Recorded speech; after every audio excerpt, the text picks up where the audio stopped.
Good morning, this is சகோ kitchen. நான் போன மாதம் ஒரு விலாகில் சொல்லியிருந்தேன், திருநெல்வேலியிலேருந்து திருப்பூர் பத்திரிக்கை வச்சுட்டு போனாங்க அப்படின்னு. ஸோ அவங்களுடைய கல்யாணம் நெக்ஸ்ட் டே இருந்துச்சு. அதுக்காக ஊருக்கு கிளம்புற மினி விலாக் தான் இன்றைக்கி பார்க்க போகிறோம். ஸோ அன்றைக்கி எல்லாமே க்ளீன் பண்ணி வச்சுட்டேன்.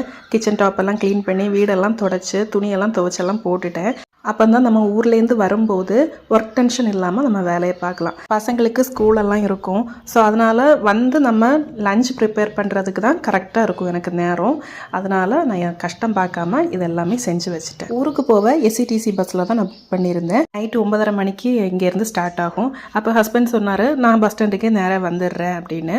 சரின்னு சொல்லிட்டு கொஞ்சம் நேரம் கழிஞ்சிட்டு கூப்பிட்டாரு. என்ன நினச்சாரோ என்னமோ, சேர்ந்தே கிளம்பிக்கலாம், நான் வந்துடுறேன் நேரமே அப்படின்னு சொல்லிட்டாரு. என்னோட பசங்களோட ஃப்ரெண்டுக்கு அன்னைக்கு பர்த்டே. ஸோ அவங்க வீட்டில் சிக்கன் பிரியாணி ரெடி பண்ணிட்டாங்க. அவங்க 2 பேரும் அங்கே போய் சாப்பிட்டாச்சு. எங்கள் 2 பேருக்கும் லைட் ஃபுட்டாகவே எடுத்துக்கிட்டோம். இட்லி தக்காளி சட்னி வச்சு சாப்பிட்டுட்டு கிளம்பியாச்சு.